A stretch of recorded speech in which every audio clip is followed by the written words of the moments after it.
Hello, BookTube, and welcome to this discussion of the film Zulu, which is obviously the classic British war film from 1964. Today I am joined by two guests. One, which is Mitch, who has been on the channel before, and I'm also joined by Duke, who himself is a YouTuber. He does both political and historical streams, and in fact he did just under 2 weeks ago a stream about the Battle of Isandlwana, which is the battle that took place immediately before Rorschach, which is dramatised in Zulu. However, before we go into the stream properly, I'm going to play a bit of music, and a very appropriate piece of music for this live stream. So if you just bear with me a second, let's get this.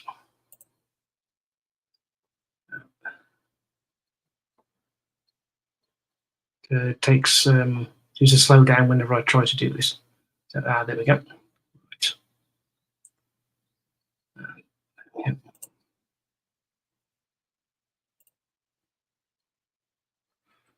So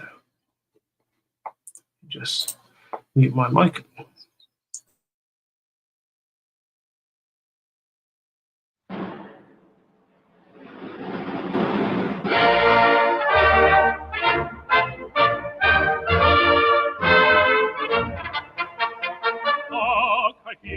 The foe advancing, barbed steeds are proudly prancing, helmets in the sunbeam glancing glitter through the trees. Then the scarlet eyelid gleaming up their falchions gleaming, while the helmet shade is streaming in the breeze. From the rocks rebounding, let the war be sounding. Summon all the canvas call, the haughty foes are rounding. Men of Halle, unto glory, see your banner aimed in story. Waves his burning words before he Britain scorns to yield. From the rocks resounding, let the war resounding. Summon all the canvas call, the haughty foes are rounding. Men of Halle, unto glory, see your banner aimed in story. Waves his burning words before he Britain scorns to yield. Mid the fray, see dead and dying, friend and foe together lying, all around the arrows flying, scatter sudden death. So I see praise and sunlight, mostly praying, goodly men for mercy praying, their parting prayer. See there in disorder, complete people's order. Ever they shall rule the day, they ventured over the border. Now the Saxon flies before us, victory's banner floateth o'er us. Praise the loud exulting chorus, Britain wins the field.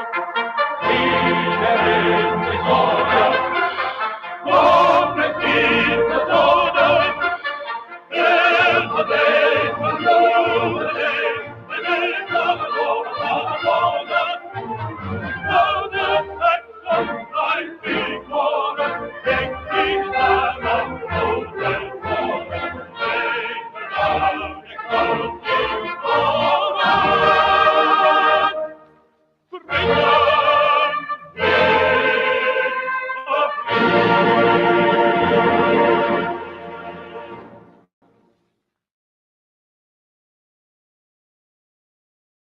And that was, of course, Ben Harlick, which is a song that's been, without doubt, made famous by the film Zulu. That particular version of it is on the channel Patriotic Archive. I can highly recommend his channel. There's a link in the description to that channel as well. And to a bit of history about Men of Harlech.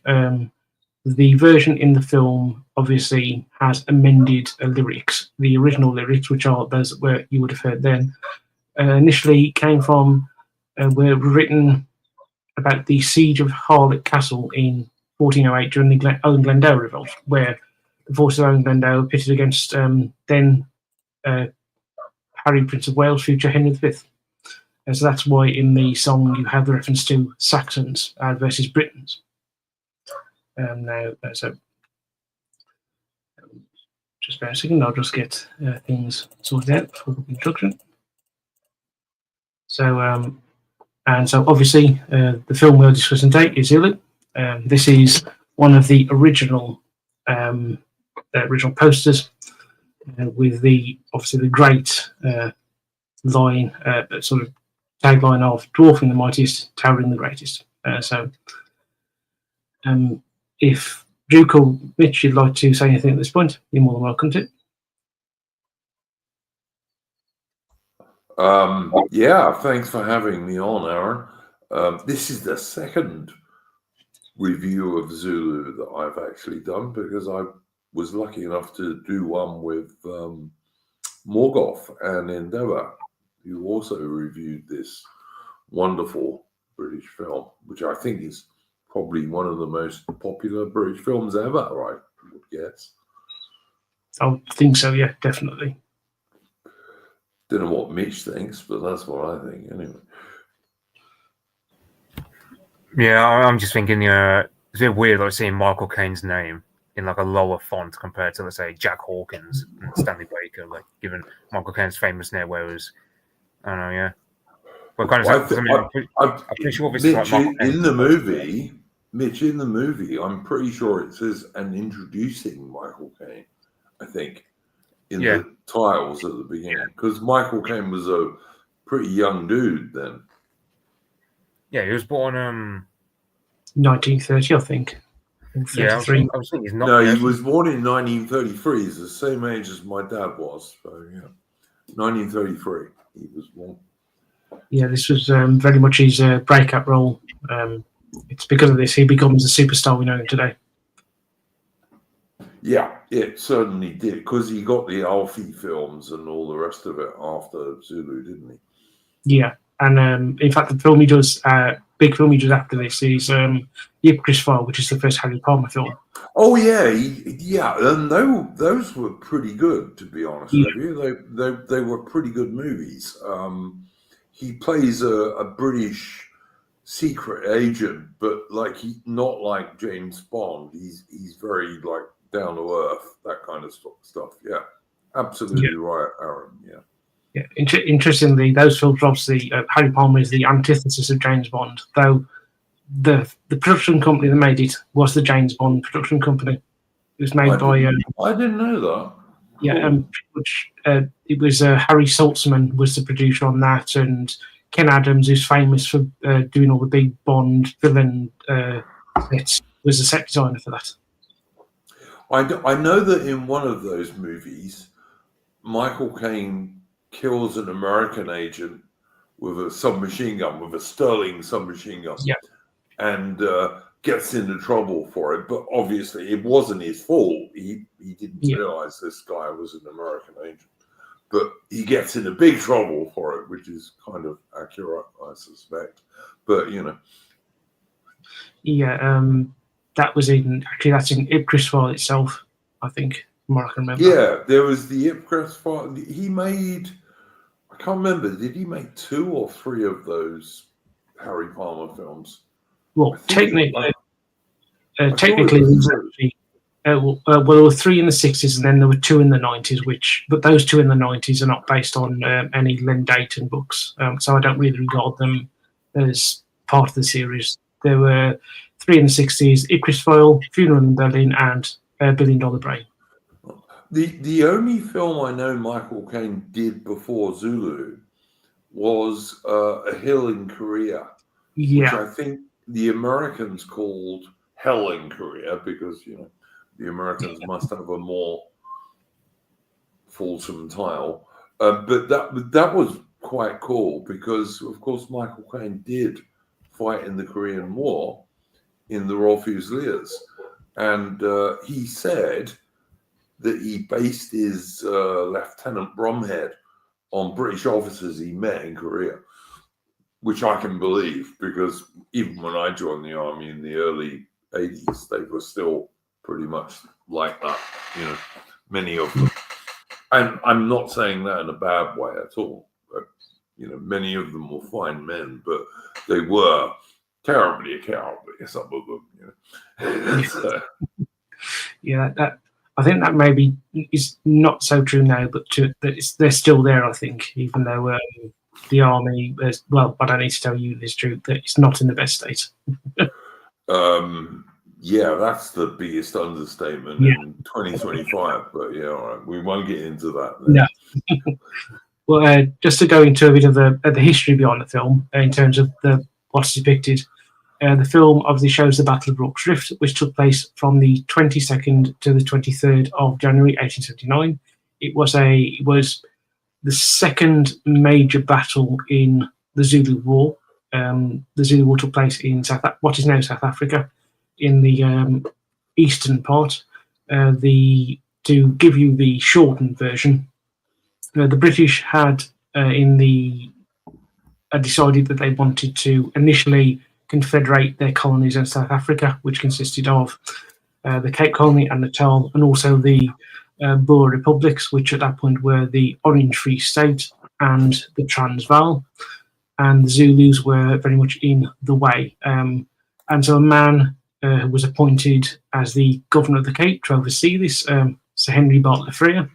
He had been told by Lord Carnarvon, the colonial secretary, who was very much in favour of this confederation idea, having successfully enacted it in Canada in 1867, that if Bartlett Frere was able to confederate South Africa, he would be the first Governor General of a confederated South Africa. So Bartlett Frere is very much acting both from his belief in confederation as well as personal ambition.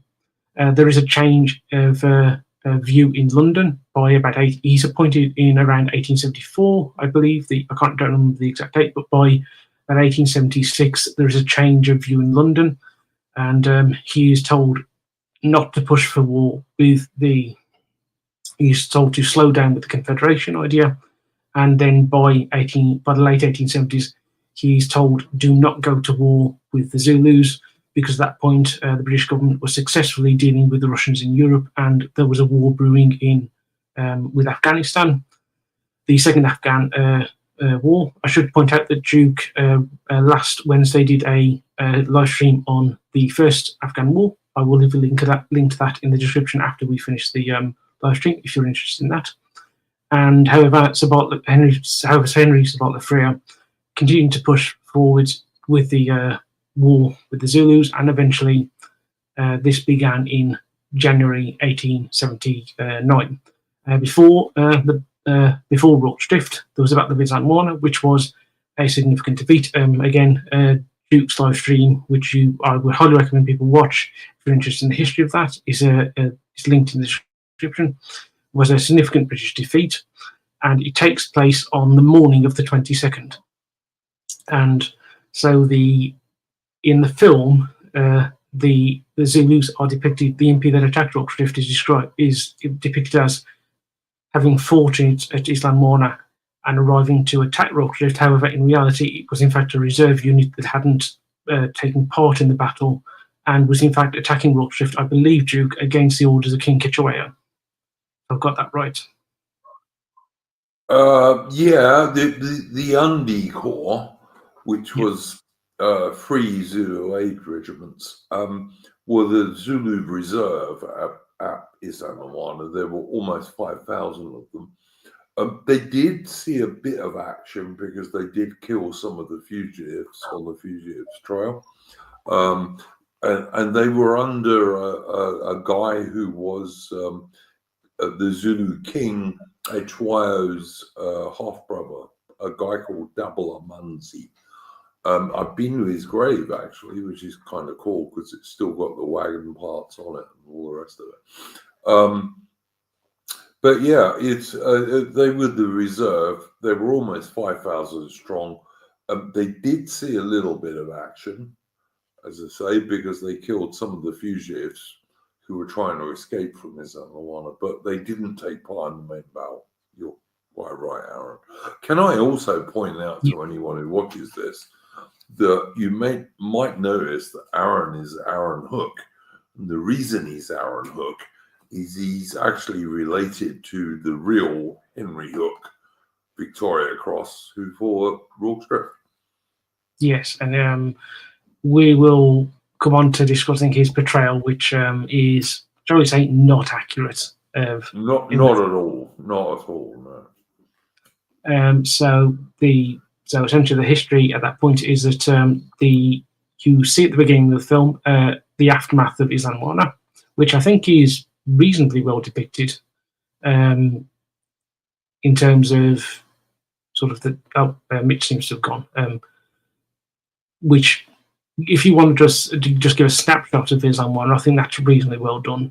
And then you get to see in the next scene, it goes to the Royal Kraal, which would have been, if I'm right in saying, Duke at Lundy.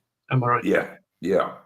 And you could not have driven a little car from a Lundy to Rorke's Drift in a day. No. That would have taken you at least 2.5 days, but whatever. And in the scene, you get a depiction of a Zulu wedding, and it's a wonderful scene because, of course, in the film Zulu, except for the interior scenes of the hospital, all the Zulus portrayed on screen are actual Zulus. And they are. It was filmed in Natal, and it's worth pointing out, Aaron, that all the British extras in that movie were from the 5th South African Infantry Regiment, which was based in Ladysmith, and that's why the drill in the movie is quite good because they're all real soldiers. Yeah, Zulu is one of those films. I think the film Waterloo from 1970 is another one where you've got actual soldiers playing parts of extras instead of merely being extras, or as you get today, sadly, CGI. And so, as you said, the drill with the soldiers is absolutely on point and exactly as it would have been. And in the Zulu wedding scene, King Ketchaweo is played by Buthelezi, who was at the time, had been from, he was Zulu Prime Minister and a descendant through his grandmother of, if I got that correct, of King Ketchaweo himself. Yeah, he was. He was very much Zulu aristocracy. The guy who plays Achwayo in the movie. I'm lucky enough I have a letter from him from the 1980s. That's Buthelezi on the left there. And he was a good guy. Didn't like the ANC, nothing, but good guy. Yeah, he and in recent years there has been an idiotic controversy about Zulu, where he died sadly, I think 2 years ago. But when he was still alive, he very much defended the film, and he saw it as a great monument to the Zulus, which I think it is. In the film, they are not portrayed as these mindless savages. They are portrayed as what they were and what, frankly, they still are. They're portrayed as brave men. Yeah, they're portrayed as brave men. I very much hope that Mitch is going to come back to join us. Yes, so do I. The Zulus are not portrayed badly in the movie at all. They're brave fighters, Yeah, I mean that's the one thing that does irritate me when people criticise it. They do pretend that it's like that, but of course, if you, I've always thought that you get sort of people criticising the lack of portrayal of, say, British colonial troops on screen. But if you did a film portraying the Gurkhas on screen today in the way that the Zulus were portrayed in Zulu, all the people complaining about Zulu being imperialist propaganda will go absolutely ballistic because they'd call that sort of imperialist propaganda if you accurately portrayed the Gurkhas on screen from, say, World War I or World War II. So just the sort of people that make that criticism are, shall we say, not good faith actors. Aaron, I would just ask Mitch. He's a young guy. Yeah. What do you think the Zulus are portrayed badly in Zulu?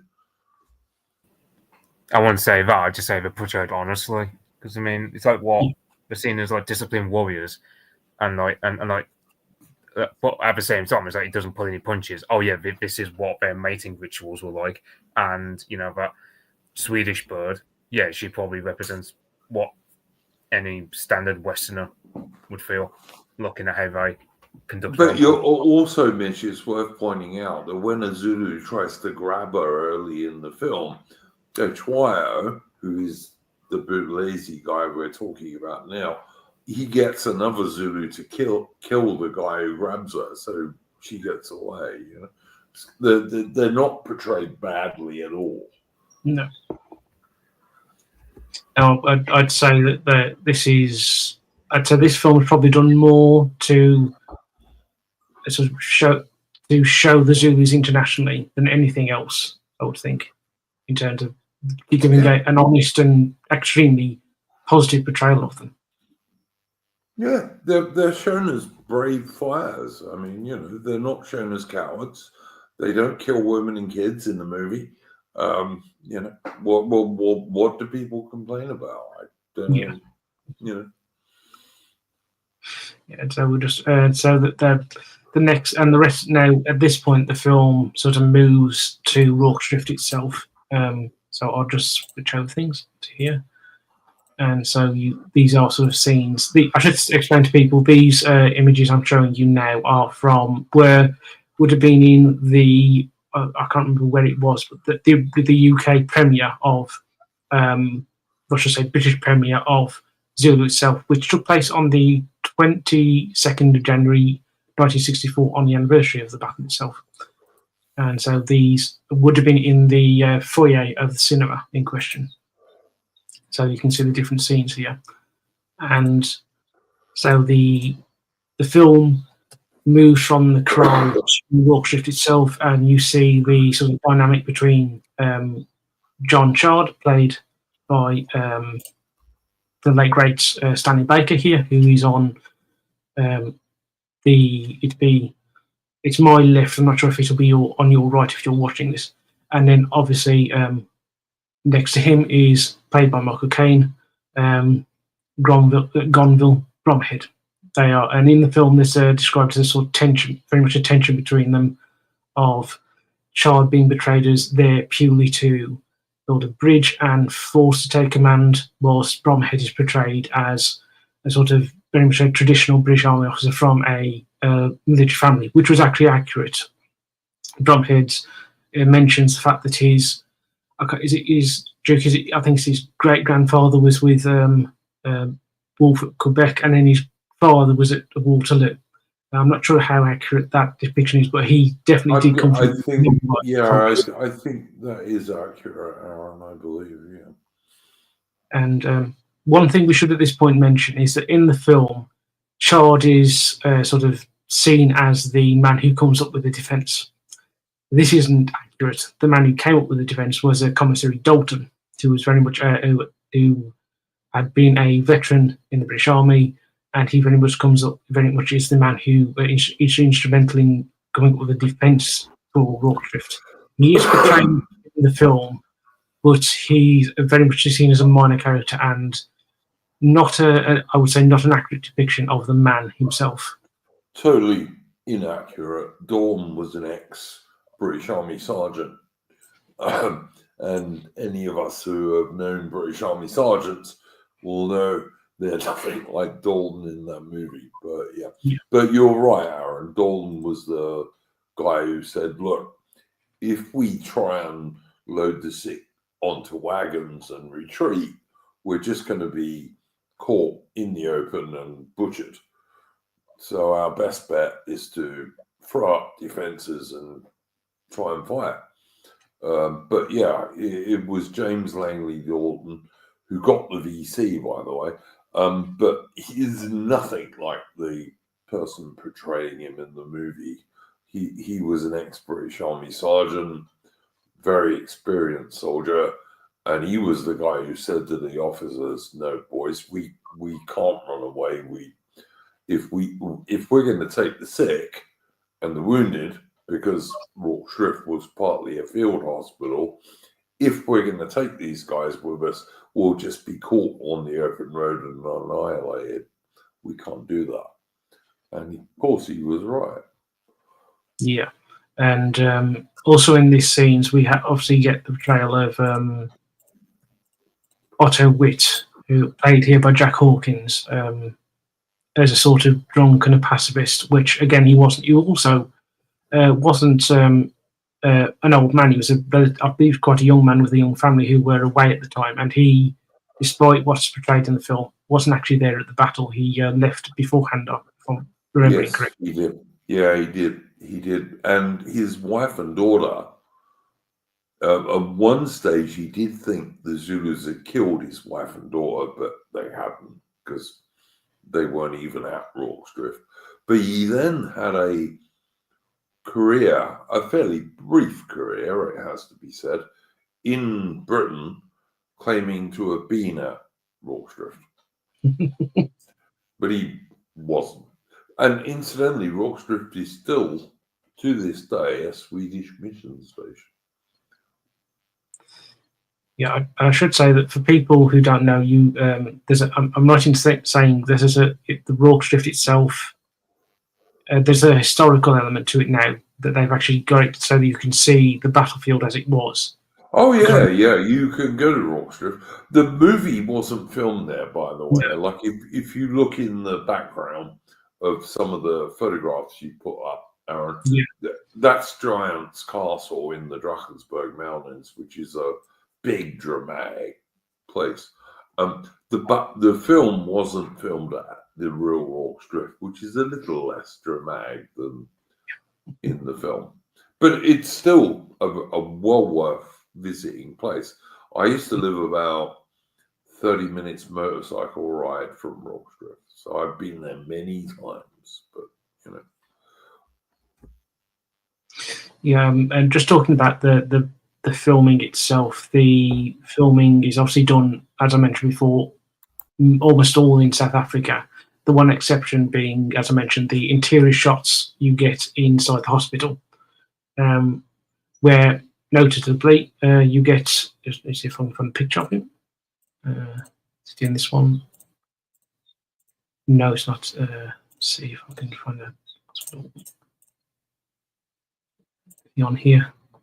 No, I don't have a picture of him, but it's Private Hook appears where he's portrayed as a malingerer and a drunk, whereas in reality he was a teetotal model soldier and a lay Methodist preacher who was posted as a. I know you mentioned to me.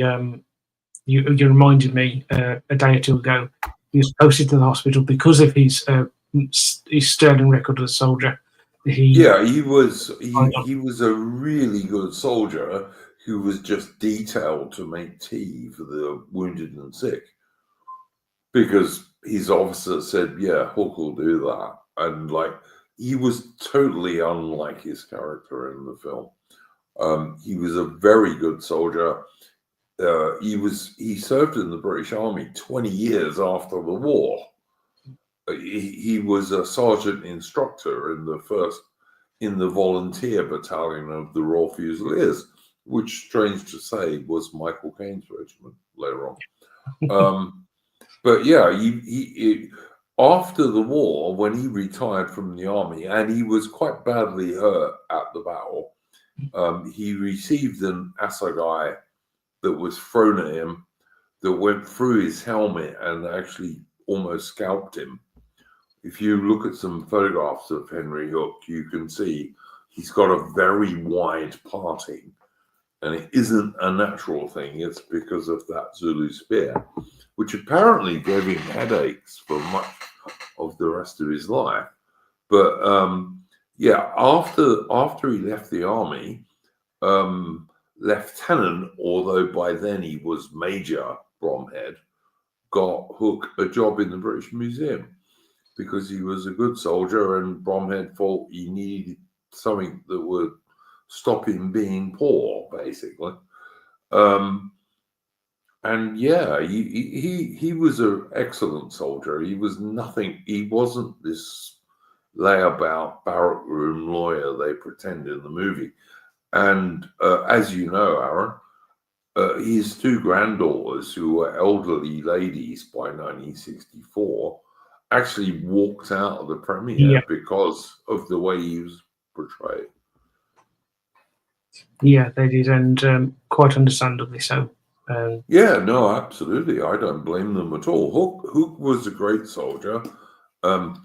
You can look online if you want, and you can find Henry Hook with his moustache waxed and his best uniform. And as I say, 20 years after the war, he was still serving in the British Army as a sergeant instructor. And I think he died in 1905. I think so, yeah. At some point, I'm going to have to go and visit his grave because it's down in Gloucestershire, which isn't too far away from me. Yeah, no, that would be cool, man. That would be cool. At this point, I'll just mention how the film came about. It's because Cy Enfield, who was the producer of the film, along with Stanley Baker, and who's also the director, he had seen an article on about the Battle of Rorke's Drift, which at the point at which the film was before the film came out, in the late 50s, early 60s, wasn't particularly well known at that point, outside of, say, people who had an interest in British military history. And the article was called, just bear a second, I'll just find it. Let me just find the... Okay, sorry about this. So it was called Slaughter in the Sun, and it was published in Lilliput, a small magazine, in 1958. And this sort of inspired Enfield to want to make a film about Zulu. And he actually got John Preble to write the screenplay with him. And so Preble very much brought his knowledge of the history. And for all that me and Duke are sort of pointing out the historical inaccuracies of the film, it is still extremely, still has a degree of historical authenticity to it. And Aaron, should we not point out to people that Cy Enfield was one of those left-wing directors who were driven out of Hollywood by the McCarthy thing? And of course, we all know now that McCarthy was much more accurate than many people thought he was. And I would also say about Preble, Preble's most famous book is about Culloden. And Preble was a Canadian, I do believe, but it was it's entirely anti-English and anti-British, really. And in some ways, you see that in Zulu, particularly towards the end, when you have people like Michael Caine saying, "I feel sick," and no officer would have ever said such a thing. And you have Surgeon Reynolds, and you and I earlier today were talking about Surgeon Reynolds and his fox terrier dog Dick, who bit a Zulu who got too close to his master, like a brave dog. And we were talking. You remember when in the movie he says, "Damn you, child! Damn all you butchers!" That no British Army surgeon would ever say that. It was such a stupid thing, you know. Yeah. So you do get this left-wing thing coming in towards the end of it, you know. Yeah, and I would say that those are sort of balanced out by the sort of epicness of the story itself. That no matter what Preble and Enfield may have attempted to do, they, let's say, failed.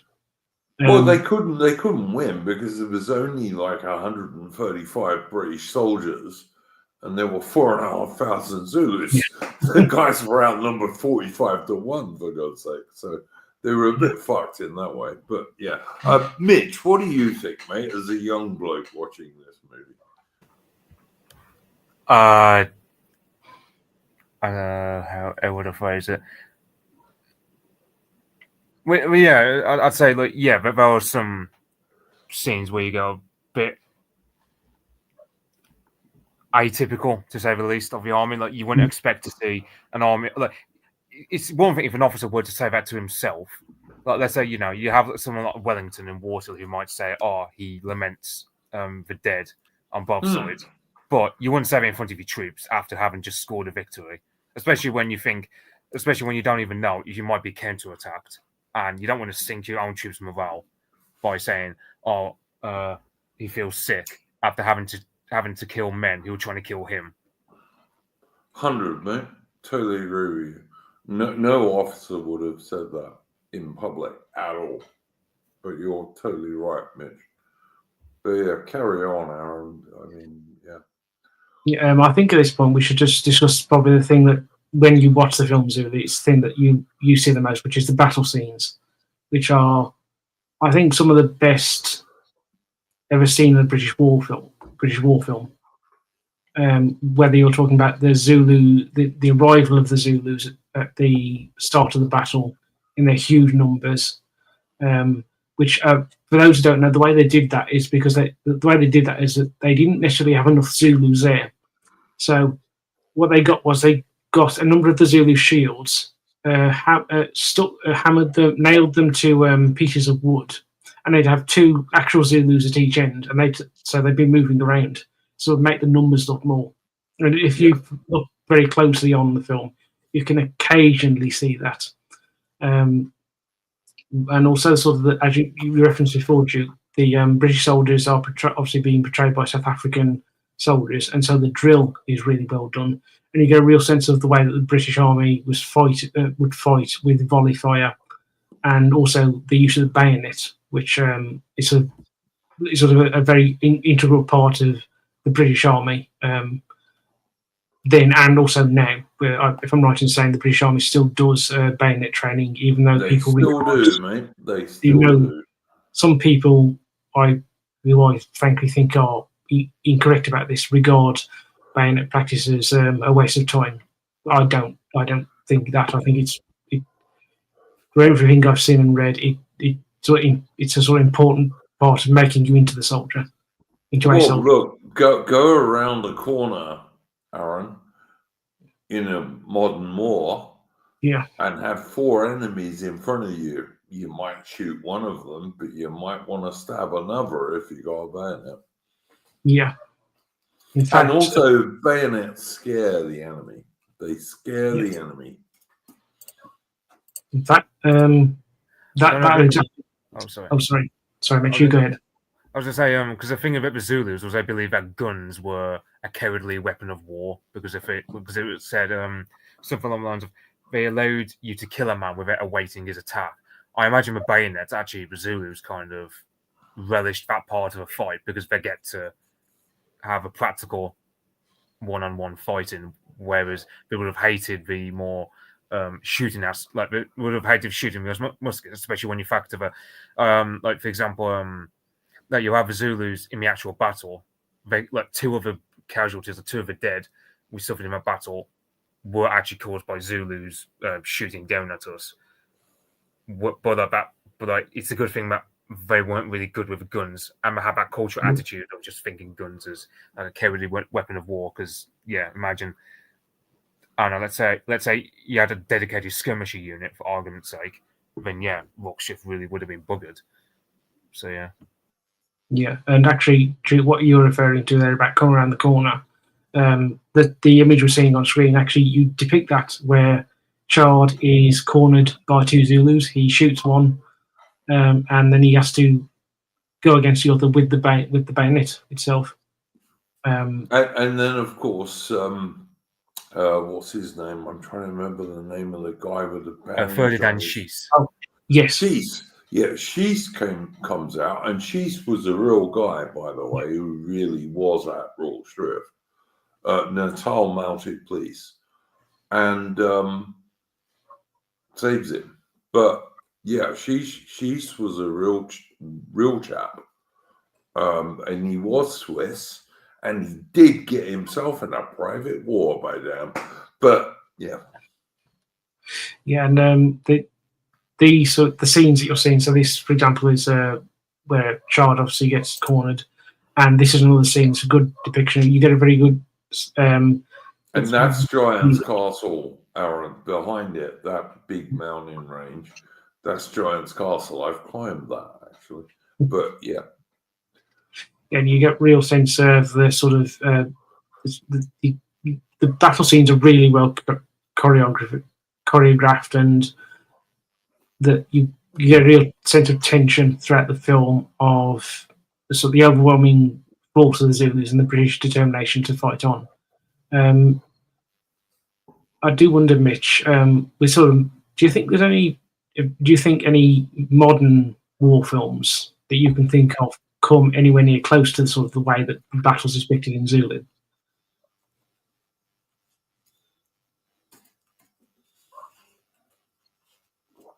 He's asking you, Mitch.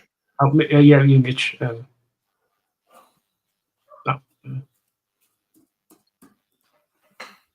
I don't think so. No, to be honest. No, I would argue that with the film, with the prequel to Zulu Dawn doesn't get it at all. No, it's a terrible film. But you know what? What I always think, Aaron, is that Zulu is kind of a British Western. Yes. Yeah? And if Britain made as many movies as the Americans did, there'd be 50 Zulu films, you know? Yeah. Not all in South Africa, but there might be some in the northwest frontier of India or other places in Africa or Burma or wherever you like, you know? But there is not such a thing as a British Empire film in the way that there is a Western, if you see what I mean. And Zulu is kind of like the only British Western in a way. Yeah, I'd say that Zulu is sort of the last gasp of those sort of British Empire films that you got in the 30s. So the original Charge of the Light Brigade, the Drum, Four Feathers, and also Gunga Din, which are very much films that follow that sort of Western style. Four Feathers was pretty good, the original one. Not sure about the others. Mitch is back, so he can answer your question now. Do you want me to repeat the question, Mitch? Or yeah, can do. Yes. Yeah, but question is that do you think there's any modern war film that sort of reaches the same sort of level for sort of a portrayal of the battles that you get in Zulu? There ain't a British one. No, I can't think of for America. I can't think of anything in terms of. But in terms of American, I mean, what? I can't really. To my recollection, I don't think. Yeah, I can't think of like a film. Let's say for argument's sake, they did a film about Battle of Little Bighorn. There might be one thing, but I can't.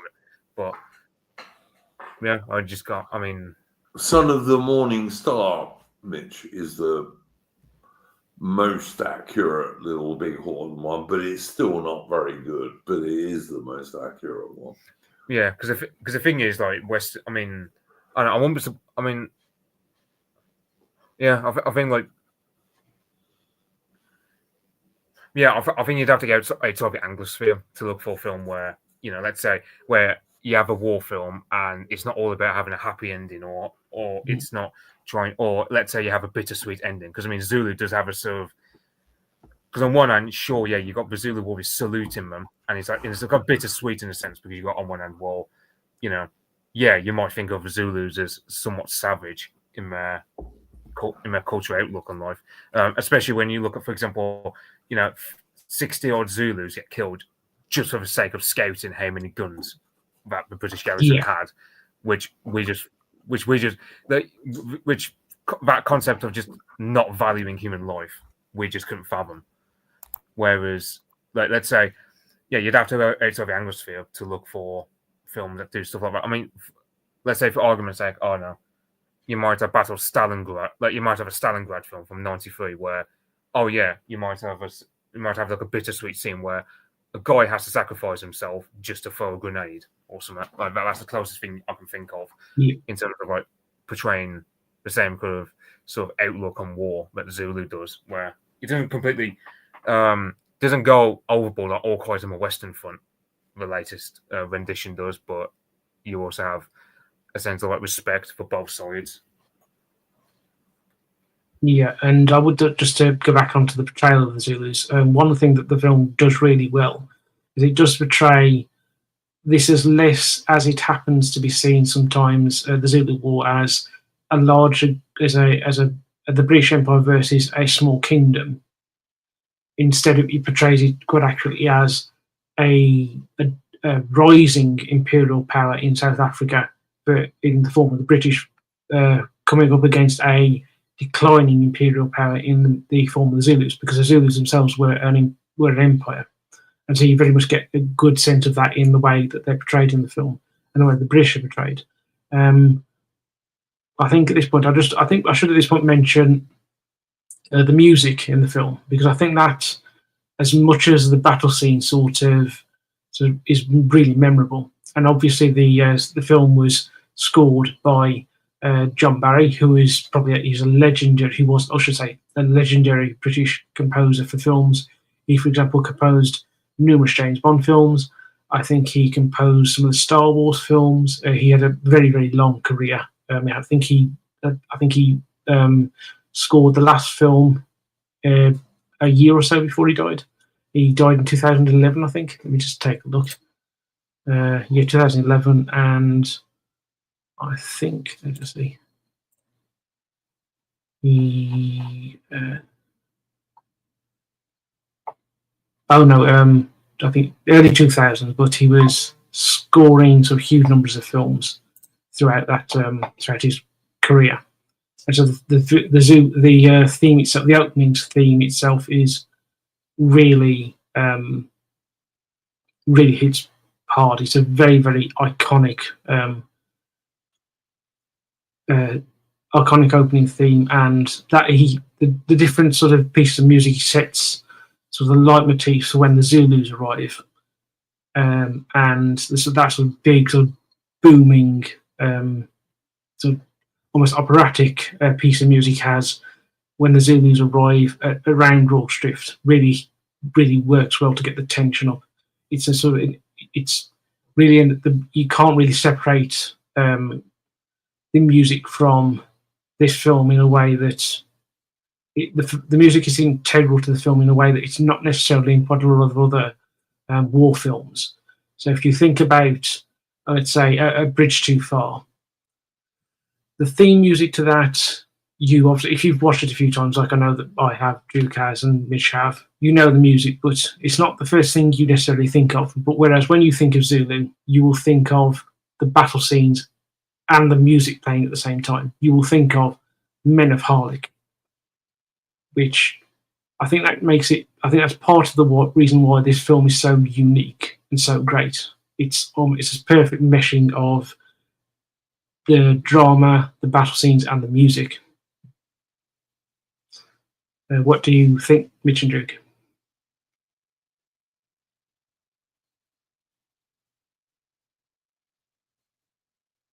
Mitch, what do you think? Yeah, that mainly think of a Zulu war chants in terms of because you have that one scene where because I think it was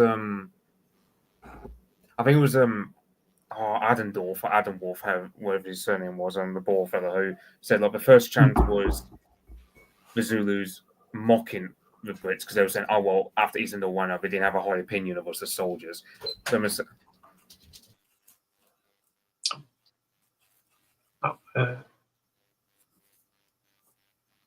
You've cut out, Mitch. Yeah.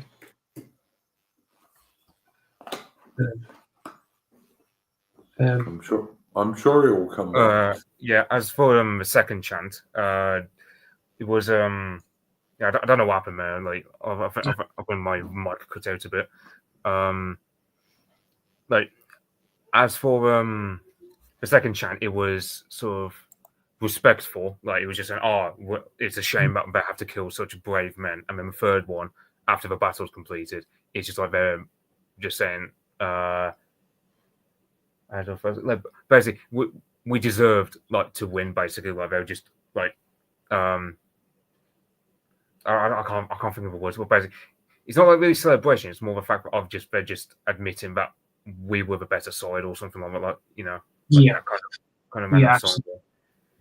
Yeah, absolutely. It's very much showing respect to an enemy who has bested them, and that obviously didn't take place in the in Rogue Shift in reality, the actual battle. But it very much again, it's another part of another sort of reinforcing the idea of the Zulus as not these mindless savages, but as an honourable enemy, and that they regard the British as an honourable enemy. It's very much a sense of two warrior nations fighting each other on the battlefield, which is really well done. And I should at this point just mention something about Men of Harlech. I mentioned at the start that Men of Harlech, where the lyrics in the film were especially written for the film, and the Men of Harlech is probably most well known to international audiences and probably British audiences for the film Zulu. However, it had in fact appeared in two previous films. The first was the John Ford film from 1941 called How Green Is Your Valley, which is about a mining community in South Wales. So it's very much suiting that, because obviously this is a very famous, it is within Wales a well-known song.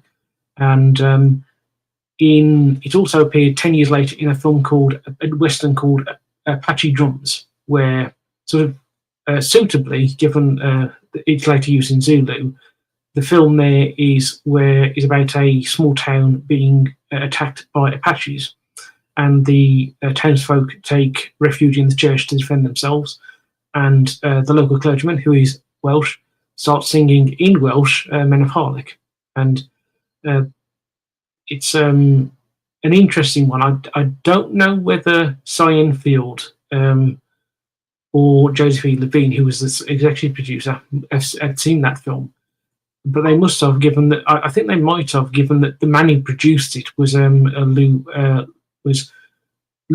Luton, who was a very famous horror director for RKO in the 40s. He came up with the concept of the Luton bus in horror, which is a type of jump scare which you'll no doubt have seen if you've ever seen a modern horror film, where the tension will be built up and then it will be within the audience, then it will be sort of released by a harmless jump scare. And he came up with that, and so I do wonder if, because I think Joseph E. Levine actually did some work for RKO in the 40s, he may well have seen that film, and I think he did some publicity stuff for Val Luton's horror films. So I think that may be where the use of Men of Harlech came from, or it may be the fact that obviously Stanley Baker was very much involved in the production. A lot of the actors are obviously Welsh, and a lot of them are Stanley Baker's friends. At the beginning of the film, you have a telegram from Sir Henry Bartlett Frere to the War Office, which is describing the defeated Islam Warner, and the actor reading that is obviously is Richard Burton, the great Welsh actor, who was Stanley Baker's friend, and he agreed to do that bit of narration as a favour to Stanley Baker. So it Men of Harlech may have come from Stanley Baker, but so I'm not quite sure whether it may have come from Joseph E. Levine or Stanley Baker himself. No, it came from Stanley Baker, Aaron. Stanley Baker was a nationalist Welshman. And in fact, like in the movie, they're called C Company, as you no doubt know, Aaron. But the real company was B Company, and wasn't very Welsh. There weren't many Welshmen at Rorke's Drift. No, most of them. Listen, we're close to St. David's Day, and my stream later on today has got HMS Dragon as a nod to St. David's Day, and I'm very fond of the Welsh, apart from anything else. My mum's dad was a Royal Air Force Welshman, but I am very fond of the Welsh, and Wales is a beautiful part of the world. But B Company of the 24th weren't very Welsh. They just weren't. There were probably more Londoners at Rorke's Drift than there were Welshmen, which will disappoint many Welsh people, but it's true. But yeah, the Minna Harlock thing and all the Welsh stuff came from Stanley Baker, who was a producer on the movie as well as the star, and was a patriotic Welshman, which is fine. Got nothing against any of that. You know, Chard wasn't Welsh, Bromhead wasn't Welsh, the company Sergeant Major wasn't Welsh, Hook wasn't Welsh. There weren't all that many Welshmen in the company, really. There were some, but not that many. Most of them. The South Wales Borderers, the 24 foot, only became the South Wales Borderers in 1881. In 1879, they were still the Royal Hertfordshire Regiment. Is that all right? Look. I think it may have been, I know they were, Warwickshire, sorry, Royal Warwickshire Regiment, beg your pardon. That's what it was. It was a Royal Warwickshire Regiment. So the Welsh nationalist thing in Zulu almost entirely comes from Stanley Baker, to be honest. And one just to go a bit on about the some men at Rorke's Drift, significant numbers of them were given that the depot had been was for the 24th foot at the time, or had been in. It was in Brecon. It was in Brecon. Yeah. It was in Brecon in Wales, but that was just their depot. Where they recruited was Birmingham and all of that area of the Midlands. That's where they recruited. Yeah, and I think the depot had only been moved there, I think 5 years before, and so most and so even I think would have been obviously in Warwickshire. And so the men, as you mentioned, Duke, were all were Midlanders. I mean, I know that Hook was from Warwickshire. The vast majority. There was a couple of Irish guys. There was a Scotsman, but the vast majority of the 24th were English. But there were certainly quite a few Welshmen there as well.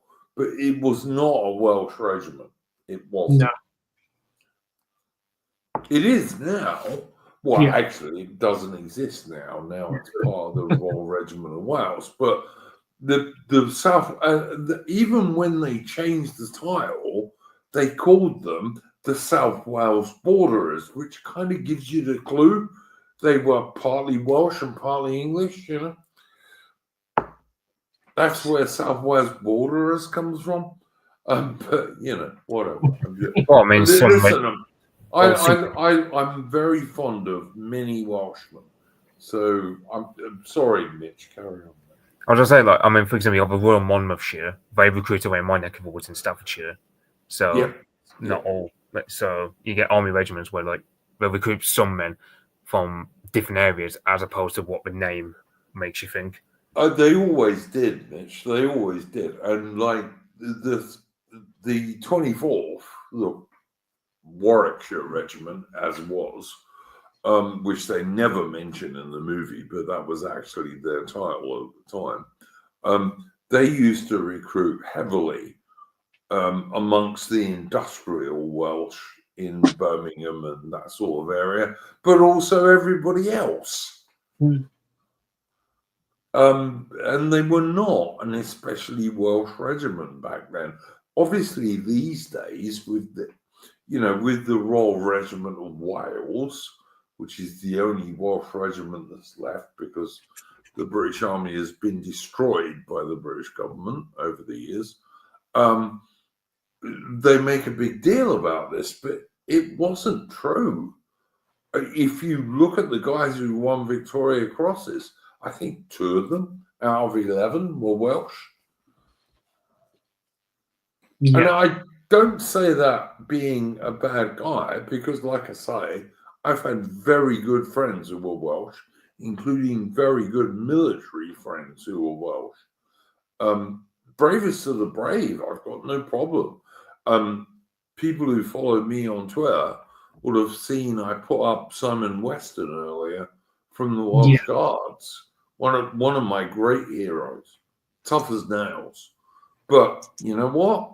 The 20 B Company of the 24th Foot of Rorke's Drift were not especially Welsh. Yeah. Where did Hook come from, Aaron? He came from Warwickshire. You're his descendant, Yeah. One thing I will mention, and this is something actually I learned from Duke, is that in some of the scenes you can see that not all the soldiers have got Martini Henry rifles. Now, I traditionally thought they were Lee Enfields. However, Duke, you've informed me that there were quite a lot of Lee Metfords in South Africa. And so they're Lee Metfords. Yeah, if you watch the scene where a platoon of the British soldiers is formed together and then they slowly advance, firing volley after volley at the Zulu.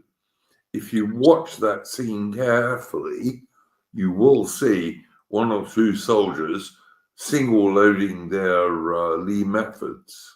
Yeah. Yeah, and also I should also point out that Chard and Bromhead are both armed with Webleys, whereas they should actually be armed with Beaumont Adam revolvers. Probably Adams, yeah, probably. Yeah. And also the other thing I was going to say, Aaron, is both of them had big, spectacular Victorian moustaches. Yeah. Both of them did, because, I had a moustache when I was in the army because it was fashionable, and it made you look a bit older. Am I right in saying, Duke, it was actually for officers, there was it wasn't a rule at the time that they only, I think they didn't fit in the First World War, didn't they, because of gas masks around beards and some facial hair. That was sort of I don't think so, Aaron. The only rule I know about that in the British Armed Forces is if in the Royal Navy, my son serves in the Royal Navy, you cannot have a moustache. You can only have a full set, which is a moustache and a beard. And they give you 2 weeks to grow it to see if it's going to be all right. And if after that 2 weeks it's not enough, the officer will say, no, come back in a year. Yeah. But yeah. I should just say that one of the reasons why you see with British some in particularly the Victorian era, having facial hair is because of serving in India, where being clean shaven was seen as that showing as being a boy, whereas a man had facial hair, and so one of the reasons why you get, say, Victorian soldiers having beards and moustaches. It's a sign of them being men, and it certainly gained so it seems getting the showing people, particularly in this case India, that they were men. They weren't seen as they were seen as men, not boys, as it were. Yeah, that was the same was said of like 1,000 years ago, where we used to have a word beardling to refer to a young man who was yet to grow his facial hair, and a young man who was yet to grow his facial hair wasn't seen as like a proper man in that respect. It's always the same with how in Lord of the Rings they'll say, "Oh, a man who survived many winters." Yeah. So, yeah. I think at this point, given we've gone about an hour, we'll bring things to sort of to an end, and I'll just discuss sort of the impact of the film itself. As you say, Drew, this is probably the most famous British film ever made, and it's certainly the most famous. When we say British, we mean a film that is not just discussing a British historical topic, but a British production. And this is certainly one of the best, and probably one of the few post-war you get. And it very much showed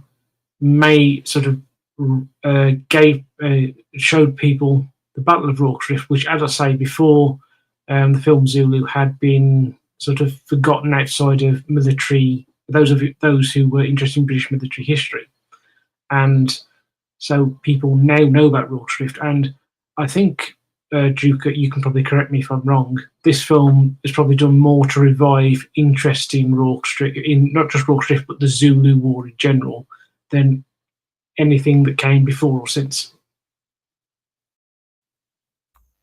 Yeah, certainly, 100%, mate. Many people. I used to run battlefield tours in South Africa when I wasn't with the SADF, and many people used to come over because they'd seen the movie. Yeah? So yeah, absolutely, 100%. Yeah, and I will just say, I mentioned it before, there was a prequel called Zulu Dawn, which is not a very good film, not only because it's a prequel to Zulu, which is obviously... It's a terrible film. It's really bad. Which is an astonishing thing when you think about the cast of that film and the fact that it is, without doubt, it had a bigger budget than Zulu, and it just fails in every... if you're looking at every metric of a war film, it fails pretty much. I would say, with possible exception of some of the battle scenes, but even there, no. Even those are terrible. Yeah. Watch the British infantry firing their little tiny short cavalry carbines that you can't fit a bayonet to. That's a terrible film.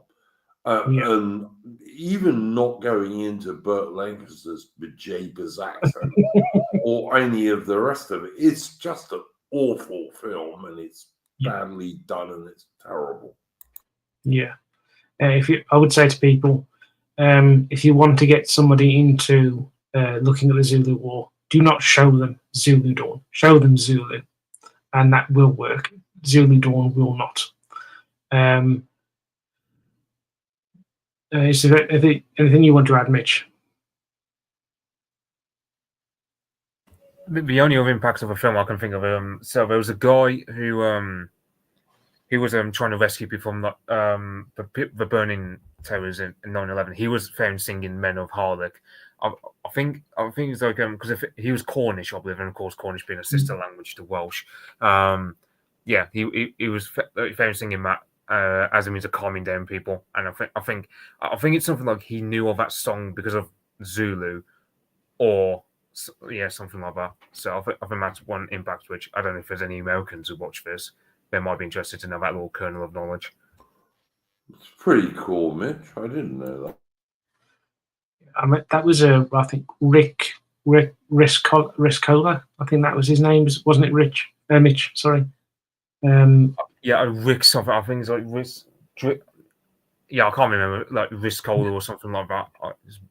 Yeah, he's a. I've got to say, just to go on a side tangent, he's a fascinating man because he served in the British Army in the I think in the 50s. He served in the British South Africa Police in Southern Rhodesia, and then he serves at one point he serves in the US Army in Vietnam. He's if anybody's seen the film We Were Soldiers, I think the character that Sam Elliott plays is apparently based on Rick Ruscola. I think that's how his name's pronounced. Obviously, Wow. they heavily fictionalized that, but I think that's who his character was played. He was at the actual battle of, I can't remember the name of it now, but very much a really fascinating man in and of himself. And also, he, as the security at the two towers, twin towers, I think he was actually involved. He warned the Americans that something might happen, and they didn't listen to him. Wow. Well, I tell you, Mitch and you, Aaron, have taught me something there because I never knew that. What a fascinating guy. That's Yeah. So really, really interesting. I think at some point I'm going to have to do a live stream on him because he's just a fascinating figure. However, now that we've come sort of, I think we'll sort of bring this to an end now. So I'd like to thank Duke for coming on, and also like to thank Mitch for coming on. And if either of you got anything you'd like to promote, you're more than happy to do so now. Yeah, I will, please, Aaron. I have a live stream that will go live in a couple of hours every week. It's called Splendid Isolation. Aaron might even be a guest, I hope, but we'll see. And also Mitch, where we talk about current events, politics, what's happening in the news, but from a British and all Commonwealth perspective, not an American point of view, which is, most of the streams you'll see will be from an American point of view. We talk about them from the British and all Commonwealth point of view. Aaron's been on there a few times. Mitch has been on many times. He's a good friend of mine. And yeah, come and watch that with us, please, guys. Yeah. You got anything, Mitch, that you want to promote? No, not for me. Cheers. Oh, okay. Well, one thing I will just say now is that myself, Duke, and Mitch will be appearing again to discuss at the end of the month to discuss the actual Battle of Rorke's Drift, where we'll be going into a lot more, obviously, historical detail about the battle. I would recommend for anybody to, and it's in the description, to watch Duke's historical stream on Island Morna, because that will give you a lot more detail in the background to the Zulus themselves, the Zulu Wars sort of cause, and sort of the general sort of historical context of the Zulu War, as well as the Battle of Island Morna.